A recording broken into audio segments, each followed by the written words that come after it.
Hello guys! Welcome to my vlog. For today's video, i-share ko po sa inyo ang ating finished product ng ating window grills. Mega shoutout po sa ating customer from Guyong, Santa Maria, Bulacan. Thank you so much, Ma'am and Sir, for trusting Window Grill Shop. Napakaganda po ng design na napili po ng ating client. Very elegant design.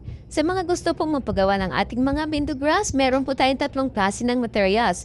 Meron po tayong square bar, tubular, at saka stainless steel 304. Ayan, napakaganda po ng kanyang design na napili po ng ating client. Very elegant design. Makikita niyo po guys at ang kanya pong pintura ay white color. Ayan po yung napili po nilang kulay. Bali, kung gusto niyo po magpagawa ng iyong mga window grills, kayo po ang pipili ng iyong mga kulay. Kung ano po ang gusto niyo pong kulay na ilagay niyo po sa iyong mga window grills. Ayan, kasama na rin po ang kanyang tiris. Napakaganda. Napakaganda po ng kanyang design. Napakalinis po tingnan ng kanyang bahay dahil po white po yung kanyang pintura. Ayan guys.